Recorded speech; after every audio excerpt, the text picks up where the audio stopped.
우리는 살아가면서 이러한 말을 많이 합니다. 복 받으세요. 새해 복 많이 받으세요. 우리의 말 속에 복에 관한 말들이 제법 있습니다. 그만큼 복이라는 것을 모든 사람들이 좋아하는 것이고 또한 모든 사람들이 받고 싶어하는 것입니다. 이 시간 한번 우리 행복한 상상을 해봤으면 좋겠습니다. 여러분들은 어떠한 복을 받고 싶으십니까? 우리는 흔히 기도할 때에 복을 달라고 하나님께 기도를 하곤 합니다. 자녀의 복, 사업의 복, 학업의 복, 취업의 복, 결혼의 복, 이러한 복을 달라고 우리는 하나님께 기도를 하곤 합니다. 그리고는 이러한 복들을 누리는 사람들을 바라보며 부러워하기도 하고, 이러한 복들이 내 삶 가운데 없을 때에는 낙심하기도 합니다. 그런데 여러분, 그거 아십니까? 우리들은 이미 세상의 어떠한 복과도 비교할 수 없는 놀라운 하나님의 복을 받은 사람이라는 것입니다. 아니, 이게 무슨 소린가요? 나는 그러한 복을 지금 누리고 있지 않는데요? 아니면 혹시 나는 지금 그러한 복이 내 삶에는 없는데요? 라고 궁금해하시는 분들이 있을 수도 있습니다. 그런데 다시 한번 제가 확실하게 말씀드릴 수 있는 것은, 여러분들은, 예수님을 믿고 영접한 여러분들은, 모든 그리스도인들은 이미 세상의 어떠한 축복과도 비교할 수 없는 놀라운 하나님의 복을 우리는 이미 받았다는 것입니다.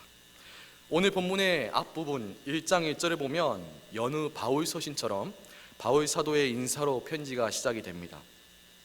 바울 사도는 먼저 자신이 하나님의 뜻으로 말미암아 그리스도 예수의 사도된 바울이라며 자신의 사도직이 하나님의 뜻으로 말미암았다고 밝히고 있습니다.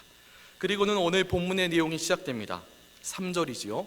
찬송하리로다 하나님 곧 우리 주 예수 그리스도의 아버지께서 그리스도 안에서 하늘에 속한 모든 신령한 복을 우리에게 주시되, 바울 사도는 먼저 감사와 찬송의 내용으로 그의 편지의 문을 열고 있습니다. 그런데 그 내용을 보니까 너무나 놀랍기만 합니다. 하나님께서 예수 그리스도 안에서 하늘에 속한 모든 신령한 복을 우리에게 주셨다라고 지금 말을 하고 있는 것입니다. 지금 바울 사도는 예수 그리스도를 믿고 영접하여 이제 함께 주님의 몸된 교회가 된 에베소 성도들과 그리고 자신에게 하나님께 복을 주셨다고 말하는데 그 앞에 특별한 수식어를 붙였습니다. 바로 하늘에 속한 신령한 복입니다. 여러분, 하나님께서 우리에게 주셨다고 말하는 이 하늘에 속한 신령한 복이 도대체 무엇일까요? 우리는 흔히 어떤 사람들을 보면서 저 사람은 참 씀씀이가 크다라고 말을 합니다. 그리고 이것은 물질적인 것인 간에 그것을 베푸는 사람의 재력이나 영향력이 클수록 그 사람의 씀씀이는 더욱더 커집니다. 그 사람의 베품의 크기는 비례적으로 커지는 것입니다. 종종 이 땅에 소위 재벌이라고 불리는 사람들이 가끔씩 선행을 베풀고 가끔씩 어떠한 단체들에게 이러한 선행을 할 때에 우리는 그러한 모습을 보면서 이렇게 말을 하곤 합니다. 역시 재벌은 다르기는 다르구나. 여러분, 이 땅에 무언가를 가졌다는 사람들, 이 땅에서 영향력 있는 사람들의 베품의 크기도 이러한데 온 땅의 주인 되신 하나님의 크기, 하나님의 베푸신 복의 크기는 어떠할까요? 과연 오늘 바울 사도가 말한 하늘에 속한 신령한 복의 정체는 무엇일까요? 여러분, 궁금하지 않으십니까? 이러한 신령한 복을 우리도 이미 누렸다고 하는데 이 복의 정체가 무엇일까요? 이 시간 말씀을 통해서 하나님께서 우리 가운데 허락하신 하늘의 모든 신령한 복, 이것이 무엇인지를 밝히 깨닫고 바울 사도와 같이 하나님을 향한 찬송으로 여러분의 마음과 삶이 가득하게 되어지는 시간이 되기를 소망합니다. 첫째, 우리가 함께 살펴볼 하나님께서 우리 가운데 허락하신 하늘에 속한 모든 신령한 복은 하나님께서는 창세전에 우리를 택하시고 예정하셨다는 것입니다. 바울 사도는 3절에서 우리에게 하늘의 신령한 복을 허락하신 하나님을 찬양하였습니다. 그리고 이어 4절부터 내용을 말하기 시작하는데 여기서 우리가 주목해야 할 단어가 나옵니다. 먼저 3절의 하나님과 4절의 택하사와 5절의 예정이라는 단어입니다. 우리 이 세 단어를 주목하여서 3절부터 다시 한번 보았으면 좋겠습니다. 바울 사도는 3절에서 하나님께서 우리에게 하늘에 속한 신령한 복을 주셨다고 말하고 있습니다. 그리고 이어 4절에서는 곧 창세전에 그리스도 안에서 우리를 택하사라고 말하고 있습니다. 그리고 5절에서는 그 기쁘신 뜻대로 우리를 애정하셨다고 말하고 있습니다. 여러분, 그렇다면 3절의 말씀과 연결하여서 우리가 4절과 5절의 말씀을 보았을 때에 우리를 택하고 예정하신 분이 누구라는 겁니까? 바울과 에베소 성도들을 부르신 그 주체가 누구라는 것입니까? 바로 하나님이시라는 것입니다. 어떤 분들은 우리가 예수님을 믿고 영접하였기 때문에 마치 우리가 하나님을 선택하였다라고 생각하시는 분들이 있습니다. 그래서 세상을 살아가다가 어떠한 고난을 만나게 될 때에는 내가 뭔가 예수님을 믿고 영접하였기 때문에 내가 하나님을 선택했다라는 그러한 생각 속에서 하나님의 좀 뭔가 삶의 어려움을 만났을 때에 우리의 선택이기 때문에 하나님에 대한 우리의 손이 약간 막 이렇게 움직이기도 합니다. 그런데 오늘 말씀을 통해서 바울 사도가 분명하게 뭐라고 말하고 있습니까? 하나님께서 창세 전에 우리의 삶을 택하셨다는 것입니다. 우리가 하나님을 선택하는 것이 아니고 우리가 예수님을 믿고 영접하고 내가 하나님을 믿어야지 하면서 우리가 먼저 하나님께 다가간 것이 아니라 창세 전에 하나님께서 우리의 삶을 택하셨다는 것입니다. 여기서 창세 전이라는 단어는 이 땅에 뭔가 지구가 만들어지는 그런 것이 의미가 아닙니다. 이 땅에 하나님께서는 말씀으로 세상의 모든 것을 창조하셨습니다. 그런데 그 전에는 어떠한 상태였습니까? 빛조차도 있지 않았습니다. 아무런 것이 없었습니다. 바로 지금의 창세전은 이러한 시기를 말하는 것입니다. 하나님께서는 이 땅의 모든 것들이, 이 모든 우주 만물이 창조되기도 전에 우리의 이름을 아셨으며 우리의 모든 것을 아셨기 때문에 이미 우리를 예수 그리스도 안에서 창세전에 택하셨다는 것입니다. 여러분, 그렇다면 여기서 우리는 한 가지 궁금증이 생깁니다. 그렇다면 하나님께서 창세전에 우리를 택하신 그 근거가 무엇일까요? 우리 4절, 6절의 말씀의 앞부분을 함께 보았으면 좋겠습니다. 4절에서 6절 앞부분입니다.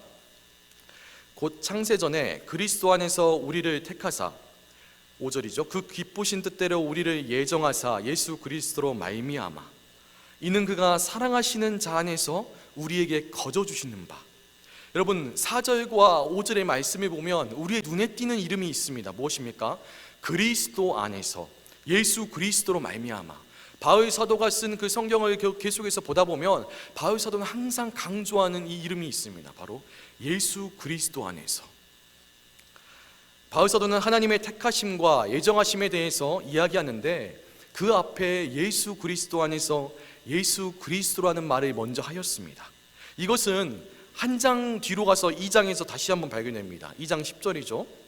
우리는 그가 만드신 바라 그리스도 예수 안에서 선한 일을 위하여 지으심을 받은 자니 이 일은 하나님이 전에 예비하사 우리로 그 가운데서 행하게 하려 하심이라. 여러분, 이것이 어떠한 의미일까요? 왜 바울 사도는 하나님께서 창세전에 우리의 삶을 택하시고 예정하셨다고 하는데 그 앞에 예수 그리스도 안에서라는 그 이름을 붙였을까요? 여러분, 여기에는 두 가지의 중요한 의미가 있습니다. 첫 번째는 하나님께서 창세전에 우리를 택하신 그 근거, 그것이 바로 예수 그리스도라는 것입니다. 바울 사도는 4절의 앞에 말씀에 하나님께서 창세전에, 즉 이 세상에 어떤 것도 빛조차도 없었을 때에 우리를 택하셨다고 하였습니다. 여러분, 지금 함께 우리가 예배를 드리고 있는 여러분들의 나이는 다양합니다. 그러나 아무리 우리의 나이가 지금 예배를 드리고 방송을 통해서 예배를 드리고 있는 분들의 나이가 다양하다 할지라도 이 중에서 100세가 넘으신 분들은 없으실 것입니다. 네.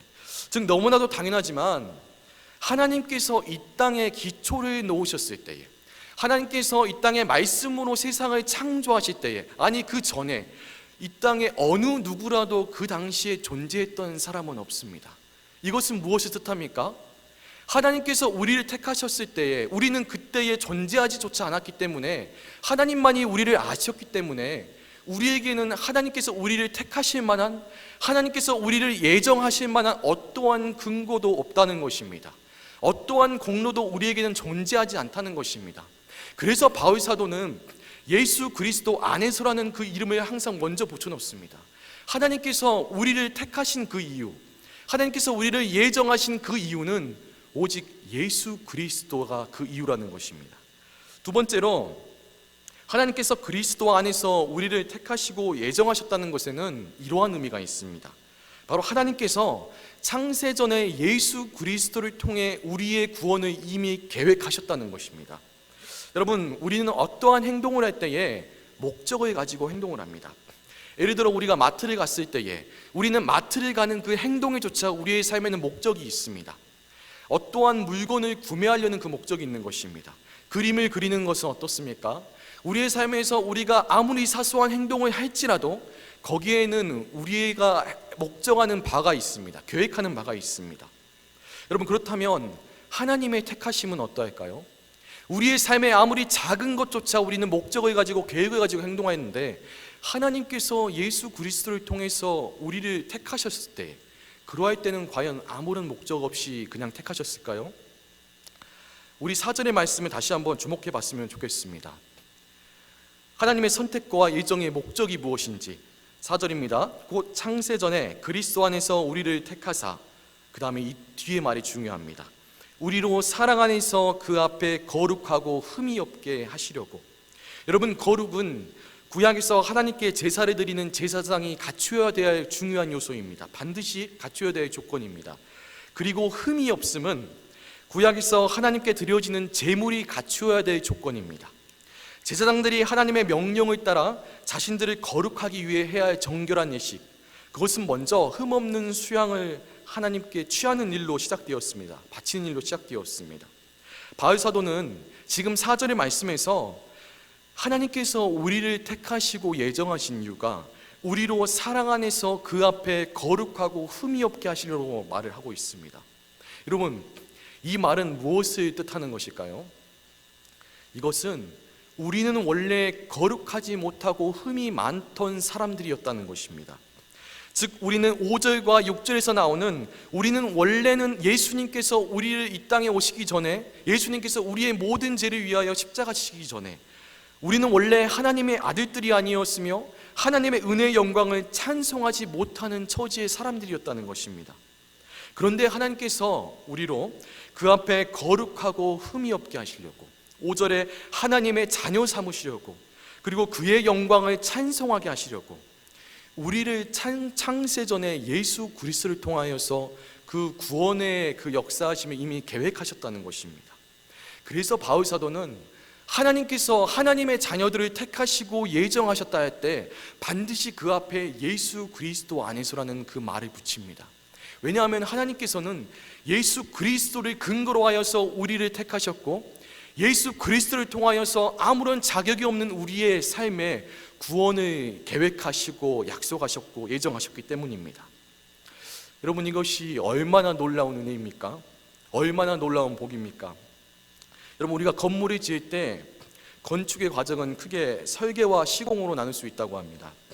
설계자는 소유주의 요청에 따라 아름답고 공학적으로 튼튼하고 용도에 적합한 건물을 구상하고 그 모양과 시공 과정을 설계가는 도면에 표시를 합니다. 설계자는 예술과 공학에 사람의 삶에 대해 깊은 이해가 있을 때에 좋은 설계를 할 수가 있습니다. 그리고 시공자는 설계를 이 바탕으로 함께 상의해서 건물이 지어갑니다. 여러분, 그런데 실제 건축의 현장에 가보면 처음에 그 설계대로 완벽하게 모든 것이 100% 진행되지 않습니다. 예상치 못하는 문제를 만나는 경우가 참 많이 있습니다. 설계자와 시공자는 주어지는 환경에 최선을 다해서 건물이 지어가지만 예측할 수 없는 문제를 만나는 것입니다. 여러분, 사람의 계획에는 실수라는 것을 피하기가 어렵습니다. 그것이 사람의 한계라고 우리는 말할 수 있을 것입니다. 건축뿐만입니까? 우리가 삶에서 작은 계획을 세우고 실행할지라도 그것이 우리가 예측하지 못하는 그 문제 속에서 틀어짐을 우리는 만나게 됩니다. 여러분, 그러나 하나님은 어떠하십니까? 하나님께서는 말씀으로 온 우주를 창조하셨습니다. 이 세상은 하나님의 작품입니다. 하나님의 흔들림 없는 계획 속에서 하나님께서는 온 우주 만물을 창조하셨고 지금도 주관하고 계십니다. 예수님께서는 참새 한 마리라도 들판에 피어있는 들풀조차 하나님께서 먹이시고 입히시고 주관하신다고 하셨습니다. 그것 중 하나라도 하나님의 허락하심 없이는 땅에 떨어지지 않는다고 하였습니다. 이렇게 측량할 수 없이 커다란 모든 우주 만물을 하나님께서는 창세전에 계획하시고 주관하고 계신다는 것입니다. 그러한 모든 것을 이미 아셨다는 것입니다. 마찬가지입니다. 하나님께서 창세전에 분명한 목적을 가지고 예수 그리스도 안에서 우리의 삶을 택하셨습니다. 우리가 이 땅에 지어지기 전부터 우리의 이름을 알았고 우리의 모든 것을 아셨습니다.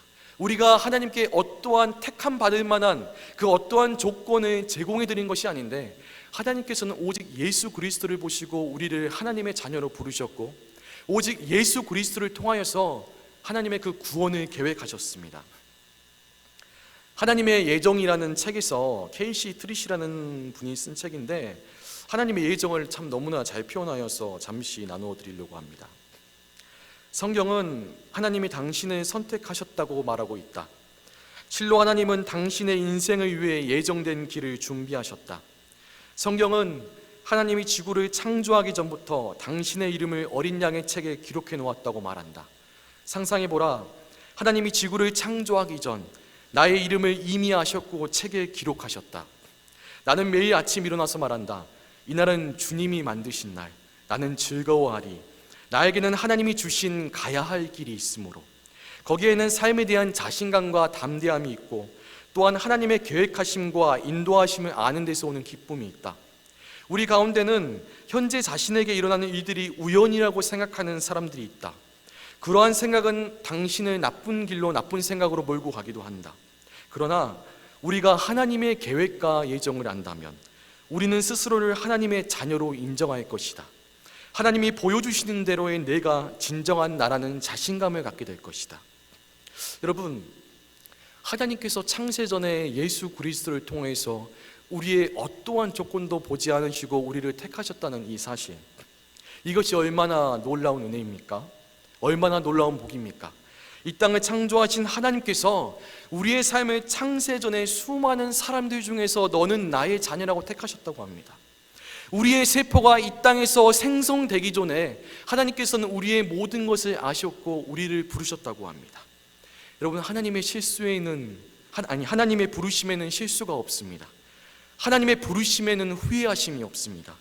이 땅을 살아가면서 언제나 이것을 기억하시기 바랍니다. 매일매일 매 순간마다 이것을 기억하시기 바랍니다. 여러분은 하나님의 이 놀라운 복을 받은 사람들입니다. 여러분의 삶을 하나님께서 창세전에 택하시고 예정하셨습니다. 우리는 이 놀라운 복을 받은 사람들입니다. 제가 잠시 물을 먹고 진행하겠습니다. 네, 두 번째, 하나님께서 우리에게 부어주신, 우리에게 허락하신 하늘의 신령한 복은 두 번째, 예수 그리스도의 피로 말미암아 우리가 죄사함을 얻었다는 것입니다. 여러분, 제가 한 가지 질문을 여러분에게 드리고 싶습니다. 여러분의 집에 갑자기 불이 났습니다. 빨리 탈출하지 않으면 여러분의 목숨이 위험합니다. 그러나 탈출하기까지 아주 작은 여유가 있습니다. 그러할 때 여러분들은 무엇을 챙겨서 나오시겠습니까? 지금 여러분들의 마음에 딱 떠오르는 그것이 지금 여러분의 삶에서 가장 중요하다고 생각하는 것일 것입니다. 죄송합니다. 제가 한 번 더 질문을 드리겠습니다. 만약 여러분의 집에 불이 났는데 방금 전보다 더 긴박한 상황입니다. 방금 전에는 어느 정도의 틈이 있었는데 지금은 이러한 틈도 없습니다. 아까보다 더욱더 시간이 촉박합니다. 그러할 때 여러분은 어떻게 하시겠습니까? 방금 전처럼 나는 이 물건을 결코 포기할 수 없기 때문에 이것을 챙겨서 나오시겠습니까? 아니면 일단은 탈출하시겠습니까? 그렇죠. 우리는 먼저 뛰어나야 됩니다. 왜 그렇습니까? 지금 그 물건이 그 소중한 게 중요한 것이 아니기 때문입니다. 무엇보다 우리에게 가장 중요한 것이 우리의 생명이기 때문입니다. 여러분, 지금 여러분의 삶에서 여러분을 행복하게 만드는 것들이 무엇이 있습니까? 소위 여러분들의 삶을 행복하게 만드는 세상의 다양한 복들이 무엇이 있습니까? 참 다양한 이유들이 있을 것입니다.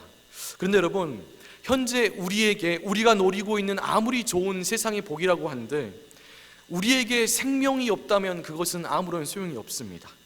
아무리 좋고 우리의 마음을 기쁘게 하는 세상의 그 어떤 좋은 것이라도, 우리의 삶을 행복하게 하는 그 어떠한 세상의 좋은 것이라도 우리에게 생명이 없다면 그러한 것들은 아무런 소용이 없습니다.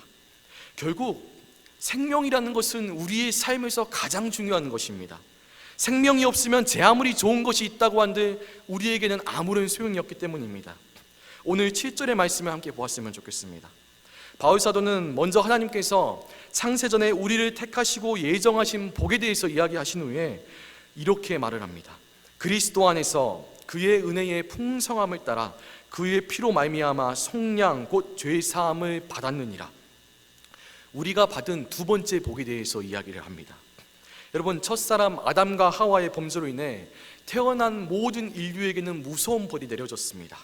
이 땅에서 땀 흘리며 일을 해야 되고 해산의 고통을 겪어야 하는 벌도 있었지만 가장 무서운 벌이 무엇인지 아십니까? 바로 영원한 죽음이라는 벌이 우리에게 내려졌다는 것입니다. 즉 모든 인간에게는 영원한 죽음이라는 이 벌이 내려졌습니다. 하나님과 인간의 관계가 깨어졌습니다. 모든 인류는 이제부터 태어나는 순간부터 이 무거운 죄의 짐을 가지고 태어나게 됐습니다. 에베소서 2장에서는 이러한 우리의 상태가 얼마나 절망적이었는가에 대해서 우리에게 잘 말해주고 있습니다. 2장 1절부터 3절이죠. 그는 허물과 죄로 죽었던 너희를 살리셨도다. 그때에 너희는 그 가운데서 행하여 이 세상 풍조를 따르고 공중의 권세 잡은 자를 따랐으니 곧 지금 불순종의 아들들 가운데서 역사하는 영이라. 전에는 우리도 다 그 가운데서 우리의 육체의 욕심을 따라 지내며 육체의 마음에 원하는 것을 하여 다른 이들과 같이 본질상 진노의 자녀이었더니. 여러분, 우리가 흔히 하나님에 대해서 이야기할 때에 사랑의 하나님만을 너무나 강조하는 경우가 있습니다. 그래서 어떤 사람들은 하나님에 대해서 말을 할 때에 자신들의 수준의 이성과 그러한 편협한 생각 속에서 하나님에 대해 이렇게 얘기를 합니다. 하나님은 사랑의 하나님이라고 말씀하시는데 어떻게 자신을 믿지 않는 사람을 지옥에 가게 내버려 두시는가? 여러분, 이것은 하나님에 대해서 하나님이 어떠한 분이신지에 대해서 모르기 때문에 하는 소리입니다. 여러분, 하나님은 사랑의 하나님이 맞습니다. 이것은 분명한 사실입니다. 하지만 그와 동시에 하나님은 너무나 무서운 공의의 하나님이십니다. 하나님께서는 결코 죄와 함께 하실 수 없습니다. 그분은 결코 죄를 용납하실 수 없습니다. 하나님께서 아담과 하와에게 에덴 동산의 모든 좋은 것들을 허락하셨습니다. 하지만 단 한 가지 금한 것이 무엇이었습니까? 바로 선악과를 금하였습니다. 너희가 이러한 모든 것을 먹고 이러한 모든 것에 자유를 주지만 단 한 가지, 이것만은 하지 말아라. 그것이 무엇이었습니까? 선악과만은 손대지 말아라. 이것을 너희가 먹을 때에 반드시 죽으리라고 말씀하셨습니다. 여러분, 만약 하나님께서 이 말씀을 지키지 않으신다고 한번 우리가 생각해 봅시다. 그렇다면 하나님은 어떻게 되신 것입니까? 하나님께서 거짓말을 하시게 되시는 것입니다. 여러분, 성경에서는 죄인은 반드시 죄책이 뒤따른다고 하였습니다. 그 죄책이 무엇입니까? 죄의 삭은 사망이라고 분명히 성경에서는 말을 하고 있습니다. 여러분, 죄를 지은 사람이 자유함을 얻으려면 어떻게 해야 됩니까? 바로 그 죄의 값을 우리는 치러야 됩니다. 정당하게 자신이 지은 죄의 값을 그는 치러야 됩니다. 그런데 우리에게 매우 중요한 문제가 무엇인지 아십니까? 바로 우리의 어떠한 노력도, 우리의 어떠한 것도 우리는 우리의 이 죄의 값을 결코 해결할 수 없다는 것입니다. 우리의 능력으로는 우리는 이 죄의 값을 도무지 해결할 수 있는 능력이 없다는 것입니다. 오늘 에베소서 2장의 말씀처럼 우리는 모두가 다 본질상 진노의 자녀였습니다. 로마서의 말씀처럼 모든 사람이 다 죄를 범하였기에 우리는 모두 다 하나님의 영광에서부터 끊어진 자들이었습니다. 여러분, 죄인들이 자유함을 얻으려면 이 죄의 값을 해결해야 되는데 우리에게는 도무지 방법이 없었던 것입니다. 이 죄의 문제가 해결되지 않으면 결국 우리는 어떻게 됩니까? 하나님의 말씀처럼 영원한 죽음입니다. 이러한 무서운 벌이 우리를 기다리고 있는 것입니다. 참 절망적인 여러분 상황입니다. 이러한 절망적인 상황인데 바울 사도는 에베소 성도들에게 우리가 어떠한 복을 받았다고 합니까? 7절을 다시 한번 보겠습니다. 우리는 그리스도 안에서 그의 은혜의 풍성함에 따라 그의 피로 말미암아 속량 곧 죄사함을 받았느니라. 아멘. 여기서 바울 사도는 그의 피로 말미암아라는 표현을 사용하는데 이는 그리스도의 대속의 보혈이 구속 사역의 핵심임을 말하는 것입니다. 즉 하나님의 풍성한 은혜를 따라서 그의 피로 말미암아 일어나는 결과는 하나님께서 창세전에 택하시고 예정하신 자의 속량 곧 죄사함으로 나타나는 것입니다. 여기에서 속량에 해당되는 아폴리트로시스는 고대 헬라어에서 자유, 구원, 프로즘을 뜻합니다. 즉 노예가 자신의 신분에서 벗어나 자유를 얻거나 죄수들이 선고받은 형을 면제하기 위해 속전을 지불하는 행위를 뜻하는 것입니다. 여러분, 이것은 무엇을 뜻합니까?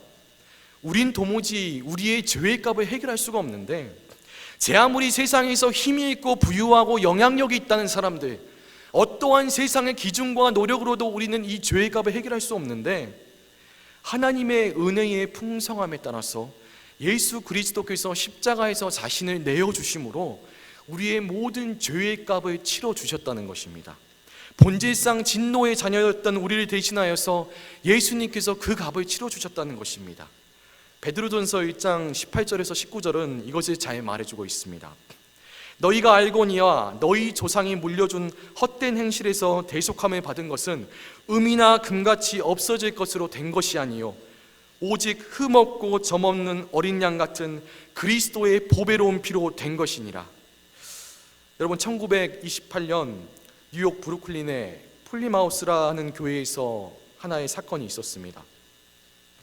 어떤 할머니께서 예배가 마칠 무렵 손을 들고는 이렇게 목사님께 부탁을 하였습니다. 목사님, 죄송하지만 딱 한 번만 마지막으로 부탁을 하는데 제가 저 강단에 나가서 간증을 할 수 있게 좀 도와주세요. 목사님께서는 할머니가 너무나 간절하게 요청을 하니까 간증을 할 수 있도록 이렇게 해주었습니다. 이제 할머니가 강단에 나와서 조심스럽게 이야기를 꺼냈습니다. 지금 제가 이야기하는 것은 68년 전의 이야기입니다. 1860년 9월 19일, 그날은 주일이었습니다. 이 교회당 바로 마당에서 노예 시장이 열렸는데 이제 제가 노예로 팔려가게 되는 시간이 되었습니다. 아버지는 딴 곳으로 노예로 팔려가는 나의 모습을 보며 눈물을 흘리고 있었습니다.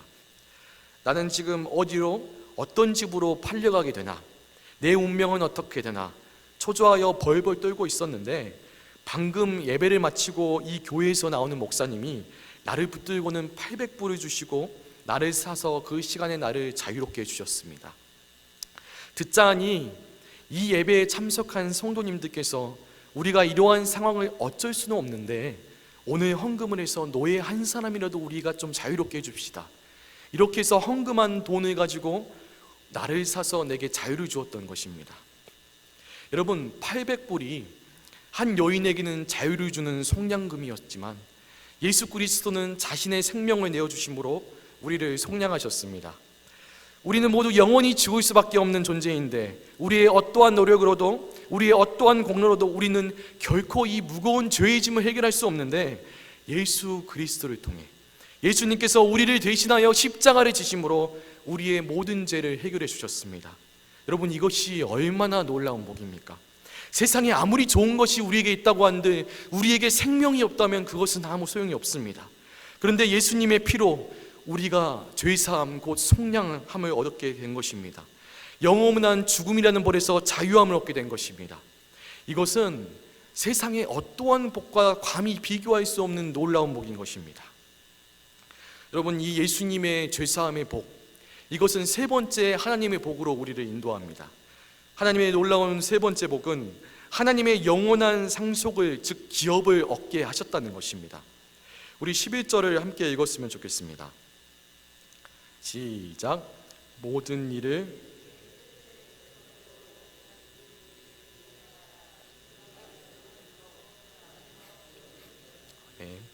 에베소 지역의 복음을 듣는 대부분의 성도들은 이방인들이었습니다.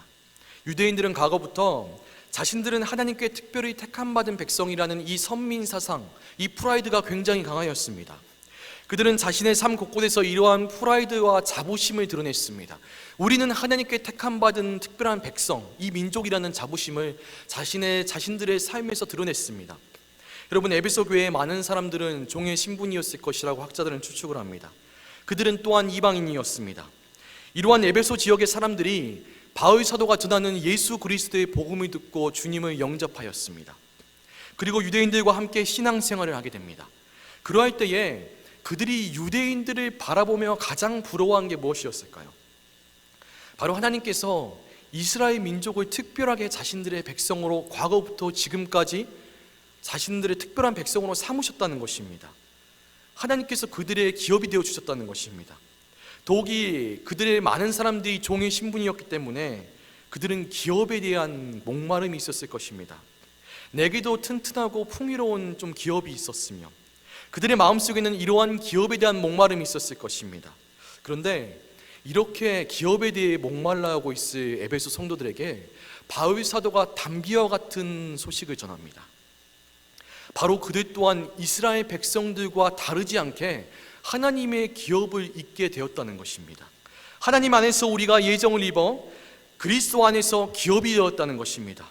가난한 자나 부한 자나 자유인이나 종이나 어떠한 사람이든 동일하게 하나님께서 창세전의 영혼의 선택에 의해서 값없이 예수 그리스도 안에서 양자의 신분을 허락하셨다는 것입니다. 여러분, 바울 사도는 에베소서를 통해 그들이 어떻게 선민 이스라엘 백성들과 같이 하나님의 기업을 상속받게 되었는지를 설명합니다. 여러분, 구약시대에 하나님의 구원의 역사는 선민 이스라엘을 중심으로 진행되었습니다. 그러나 이제 신약의 시대에, 그리고 에베소 성도들의 시대에 이르러서 어떻게 되었습니까? 구원의 역사의 전개가, 그 구원의 은혜의 통로가 이방인인 그들에게까지 그 문이 열린 것입니다.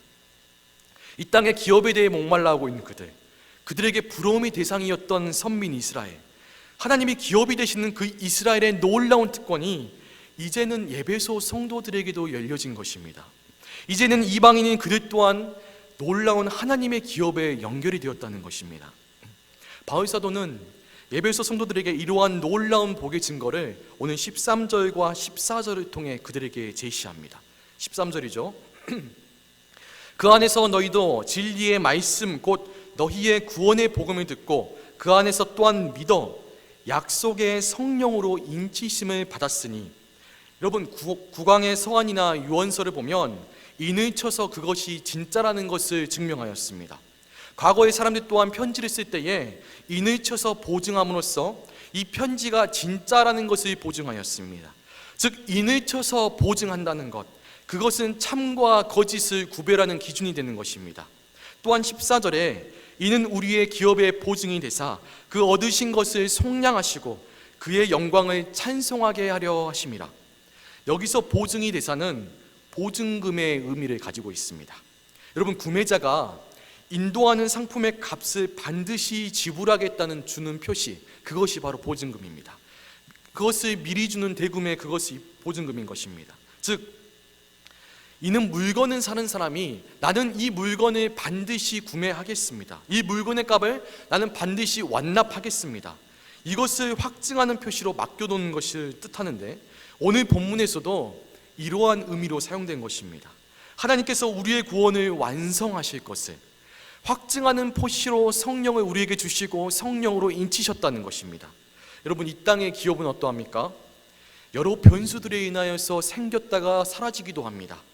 영원할 것만 같았던 이 땅의 여러 기업들, 여러 것들은 아무리 탄탄한 것이라도 시간 앞에서 영원할 수가 없습니다. 이 땅의 기업은 이렇게 불안정한 것입니다. 여러분, 그러나 하나님의 기업은 다릅니다. 하나님의 구원의 은혜는 다릅니다.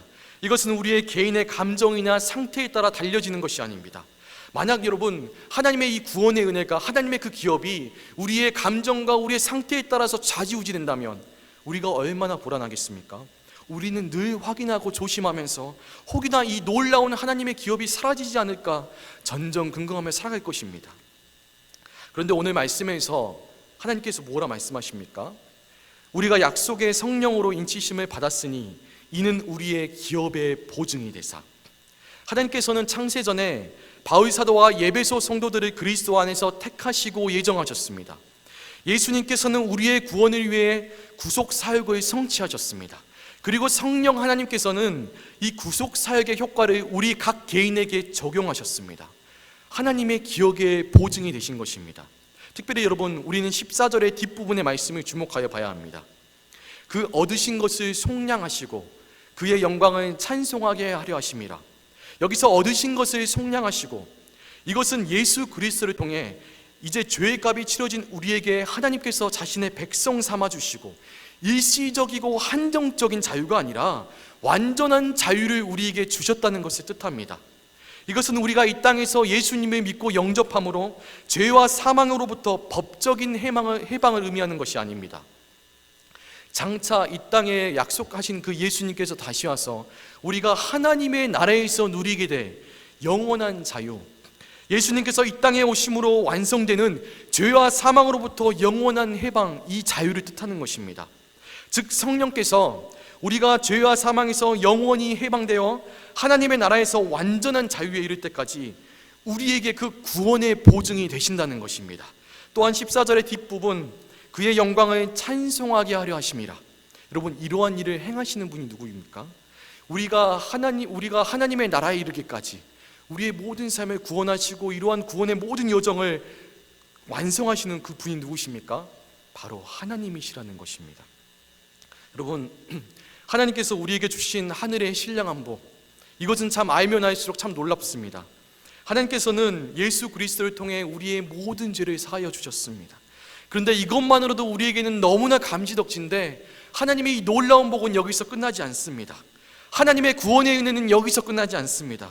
오늘 바울 사도가 에베소 성도들에게 말하는 것처럼 우리의 모든 죄를 사하여 주신 그 은혜만으로도 우리에게 너무나 감격스러운데, 하나님께서는 우리의 상황, 이러한 모든 것을 역전시켜 주시는 것도 모자라서 만왕의 왕이신 하나님의 자녀가 되게 하셨습니다. 하나님의 기업을 우리 가운데 예수 그리스도를 통하여서 값없이 주셨습니다. 그리고 성령께서 바로 이것을 우리 가운데 확증하고 계시는 것입니다.